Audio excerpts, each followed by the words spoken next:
Section 19 BNSS public prosecutor, assistant public prosecutor, CRPC के section 25 में है। इसका क्लोज फर्स्ट कहता है कि राज्य सरकार जो है वो प्रत्येक जिले में मजिस्ट्रेट के न्यायालय में किसी अभियोजन का संचालन करने के लिए एक या अधिक सहायक लोक अभियोजक नियुक्त करेगी। सेकेंड क्लोज कहता है कि केंद्र सरकार जो है वो मजिस्ट्रेट के न्यायालय में किसी मामले या किसी मामले के वर्ग के संचालन के लिए एक या अधिक सहायक लोक अभियोजक नियुक्त कर सकेगी। क्लोज 3 इसका है, वो कह रहा है कि क्लोज 1 और क्लोज 2 के उपबंधों पर प्रतिकूल प्रभाव डाले बिना जहाँ की कोई सहायक लोक अभियोजक किसी विशिष्ट मामले के प्रयोजन के लिए उपलब्ध नहीं है, कोई विशिष्ट मामला है और उसके लिए सहायक लोक अभियोजक उपलब्ध नहीं है, तो वहाँ जिला मजिस्ट्रेट जो है वो राज्य सरकार को 14 दिन की सूचना देने के पश्चात किसी अन्य व्यक्ति को उस मामले के लिए सहायक लोक अभियोजक नियुक्त कर सकती है। कौन कर सकता है? जिला मजिस्ट्रेट। क्या प्रोसीजर है? तो राज्य सरकार को 14 दिन की सूचना देगा, उसके पश्चात कर सकेगा। ये 14 दिन की सूचना वाला जो प्रोविज़न है ये CRPC में नहीं था, ये BNSS में नया जुड़ा है। आगे अब इसका प्रोवाइजो देखते हैं। तो इसका प्रोवाइजो है कि कोई पुलिस अधिकारी सहायक लोक अभियोजक नियुक्त किया जा सकेगा, लेकिन वो कब सहायक लोक अभियोजक नियुक्त नहीं किया जाएगा? जब उसने उसी अपराध के इन्वेस्टिगेशन में भाग लिया है जिसमें कि अभियुक्त अभियोजित किया जा रहा है, has taken any part of the investigation into the offence with the respect to which the accused is being prosecuted. और दूसरा है कि वह निरीक्षक की पंक्ति से नीचे का है, is below the rank of inspector, तब वह सहायक लोक अभियोजक नहीं नियुक्त किया जाएगा, अन्यथा पुलिस अधिकारी भी सहायक लोक अभियोजक नियुक्त किया जा सकता है। अब हम आगे बढ़ते हैं सेक्शन 20 अभियोजन निदेशालय। CRPC के सेक्शन 25A में था। अभियोजन निदेशालय क्या है? राज्य सरकार राज्य में अभियोजन निदेशालय स्थापित करेगी। राज्य सरकार करेगी एक राज्य में, जिसमें कौन होगा? एक अभियोजन निदेशक होगा और उतने ही अभियोजन उपनिदेशक होंगे, जैसा वह ठीक समझे। राज्य सरकार राज्य में करेगी। प्रत्येक जिले के जिला अभियोजन निदेशालय में उतने अभियोजन उपनिदेशक और अभियोजन सहायक निदेशक हो सकेंगे, जैसा वह ठीक समझे। और प्रत्येक जिले में भी जो जिला अभियोजन निदेशालय है उसमें भी उतने अभियोजन उपनिदेशक और अभियोजन सहायक निदेशक हो सकेंगे, जैसा वह ठीक समझे। आगे क्लोज सेकंड कह रहा है, सेकंड का क्या?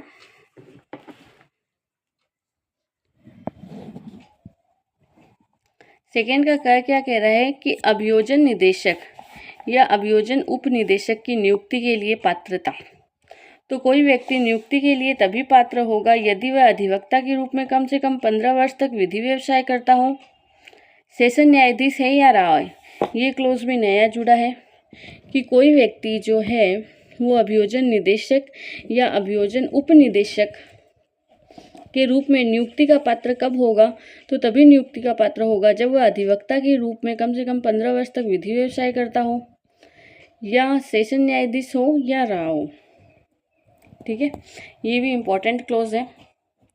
अब इसका क्लोज ख क्या कह रहा है कि अभियोजन सहायक निदेशक के रूप में नियुक्ति के लिए अभियोजन निदेशक था वो और अभियोजन उपनिदेशक की नियुक्ति थी। यहाँ ख में है अभियोजन सहायक निदेशक के रूप में कोई व्यक्ति नियुक्ति के लिए पात्र कब होगा? जब वह 7 वर्ष तक विधि व्यवसाय कर रहा हो या प्रथम वर्ग मजिस्ट्रेट हो। तो ये क्लोज काफ़ी इंपॉर्टेंट है कि अभियोजन निदेशक अभियोजन उपनिदेशक की क्या पात्रता होगी? तो कम से कम 15 वर्ष तक का विधि व्यवसाय या सेशन न्यायाधीश हो। और अभियोजन सहायक निदेशक के रूप में कब पात्रता क्या है? पात्र कब होगा? वो तब होगा जब वो अधिवक्ता के रूप में कम से कम 7 वर्ष तक विधि व्यवसाय करता हो या प्रथम वर्ग न्यायिक मजिस्ट्रेट हो, न्यायिक मजिस्ट्रेट रहा हो। Very important close. अब क्लोज 3 अभियोजन निदेशालय का प्रधान अभियोजन निदेशक होगा। अभियोजन निदेशालय का जो प्रधान है वो अभियोजन निदेशक होगा और जो राज्य के गृह विभाग के प्रशासनिक नियंत्रण के अधीन कार्य करेगा।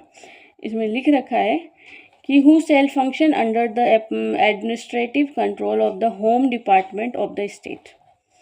तो राज्य के गृह विभाग के प्रशासनिक नियंत्रण के अधीन कार्य करेगा अभियोजन निदेशालय का प्रधान, जो कि अभियोजन निदेशक होगा। अब अभियोजन निदेशक के अलावा प्रत्येक अभियोजन उप निदेशक या अभियोजन सहायक निदेशक वो किसके अधीन होंगे? तो अभियोजन निदेशक के अधीन होंगे। और अभियोजन निदेशक किसके अधीन होगा? तो वह राज्य के गृह विभाग के प्रशासनिक नियंत्रण के अधीन होगा।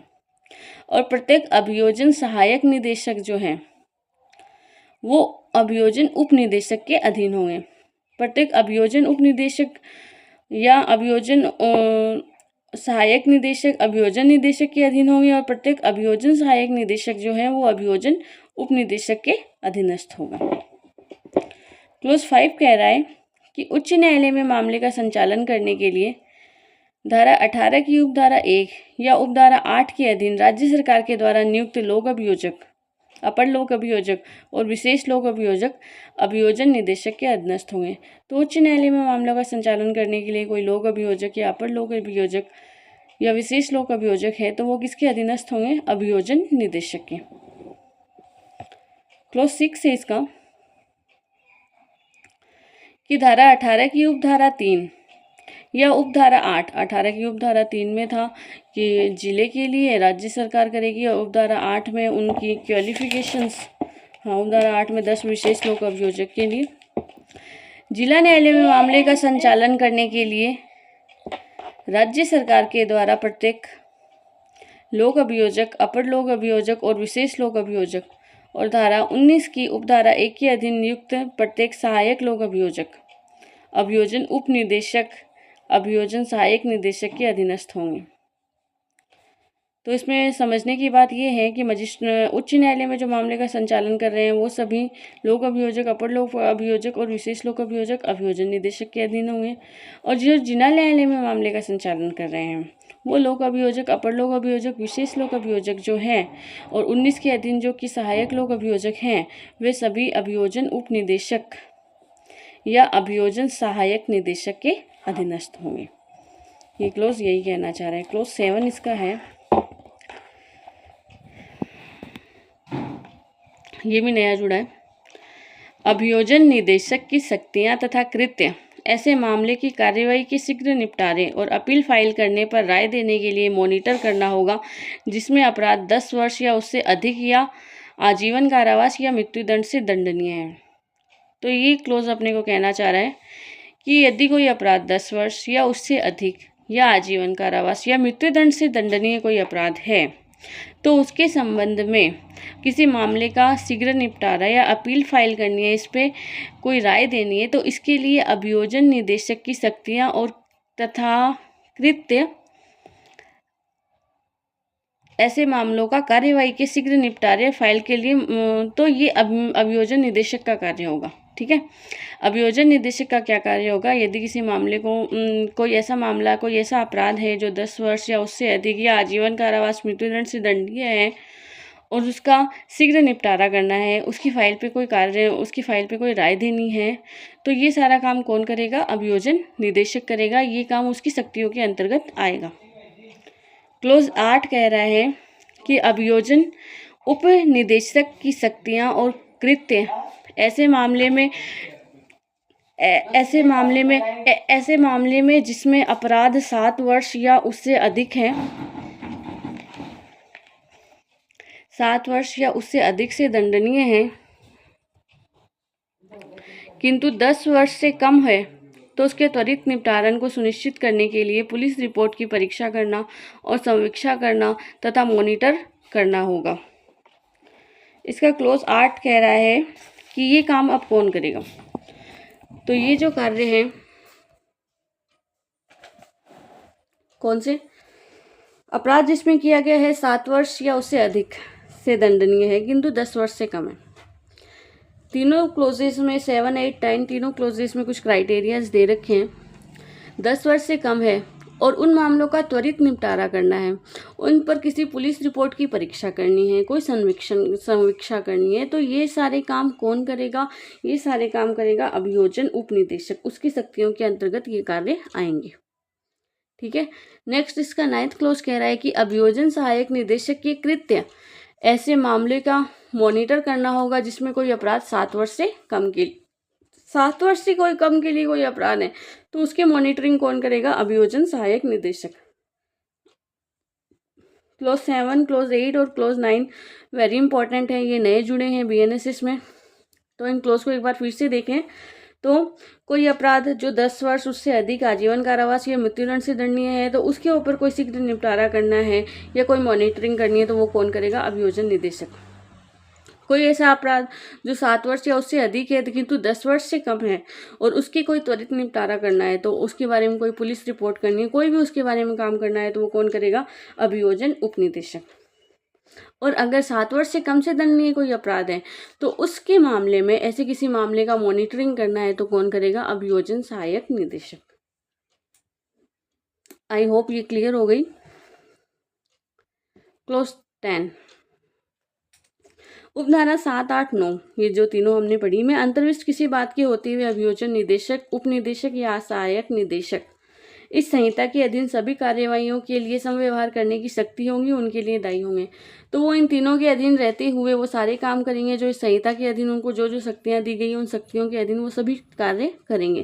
कोई इंपॉर्टेंट नहीं है, इंपॉर्टेंट क्लोज थे आपके 7, 8, 9, इन पे क्वेश्चंस बन सकते हैं। क्लोज 11 है कि अभियोजन निदेशक, अभियोजन उपनिदेशक और सहायक निदेशक अपनी शक्तियां तथा कृत्य और क्षेत्र जिसके लिए अभियोजन निदेशक, उपनिदेशक और सहायक निदेशक को नियुक्त किया गया है तो उनकी क्षेत्र क्या होगा? तो वही होगा जिसे राज्य सरकार अधिसूचना के द्वारा निर्दिष्ट करे, वो उन्हीं क्षेत्र में अपना कार्य करेंगे। क्लोज 12 है इसका कि इस धारा के जो उपबंध हैं वो राज्य के महाधिवक्ता को लागू नहीं होंगे, क्योंकि महाधिवक्ता कहाँ से गवर्न होता है? संविधान से, CRPC से नहीं होता, इसलिए महाधिवक्ता पर CRPC के ये उपबंध लागू नहीं होंगे। एडवोकेट जनरल ऑफ स्टेट महाधिवक्ता पर CRPC के ये प्रोविजंस लागू नहीं होंगे। तो इसकी अगर हम समरी करते हैं इसको अभियोजन निदेशालय को, तो इसकी समरी में समझते हैं कि राज्य सरकार अभियोजन निदेशक, प्रत्येक राज्य में अभियोजन निदेशक की स्थापना करेगी, अभियोजन निदेशालय की स्थापना करेगी, उसमें अभियोजन निदेशक को बैठाएगी, जिले में अभियोजन उपनिदेशक और अभियोजन सहायक निदेशक को बिठाएगी। लेकिन इनकी पात्रता क्या होगी? तो अभियोजन निदेशक और अभियोजन उपनिदेशक की पात्रता होगी कम से कम 15 वर्ष तक का अधिवक्ता का अनुभव या सेशन न्यायाधीश है या रहा है। और अगर कोई सहायक निदेशक है या सहायक निदेशक के रूप में है तो कम से कम 7 वर्ष तक का विधि व्यवसाय या JM फर्स्ट हो। ठीक है। क्लोज 3 में है कि ये अभियोजन निदेशक किसके अधीनस्थ होंगे? तो राज्य के गृह विभाग के अधीनस्थ कार्य करेंगे। और उपनिदेशक जो हैं और अभियोजन सहायक निदेशक जो हैं वो अभियोजन निदेशक के और अभियोजन सहायक निदेशक जो हैं वो उपनिदेशक के अधीन काम करेंगे। और उच्च न्यायालय के मामले के संचालन के लिए जो भी लोक अभियोजक या अपर लोक अभियोजक हैं वो अभियोजन निदेशक के अधीन होंगे। और जिले में मामले का संचालन करने के लिए कोई लोक अभियोजक हैं तो वो अभियोजन उपनिदेशक के अधीन होंगे।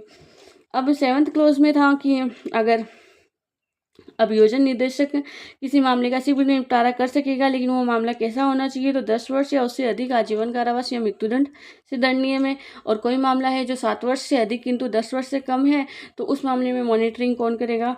तो अभियोजन उपनिदेशक करेगा, ये उसकी शक्तियों के अंदर आएगा। और ये अगर कोई मामला 7 वर्ष से भी कम है तो उसके लिए कौन करेगा? अभियोजन सहायक निदेशक करेगा। इसके अलावा इन्हें नेक्स्ट पॉइंट कह रहा है कि इसके अलावा इन्हें CRPC में जो शक्तियां दी गई हैं उन सभी शक्तियों का ये प्रयोग करेंगे। अभी अपनी शक्तियों का प्रयोग कहाँ करेंगे? तो ये उस राज्य क्षेत्र में करेंगे जहाँ पे कि राज्य सरकार ने इनको जितना क्षेत्र अलॉट कर सकता है, अलॉट किया हुआ है, जो राज्य सरकार अधिसूचना के द्वारा विनिर्दिष्ट करे।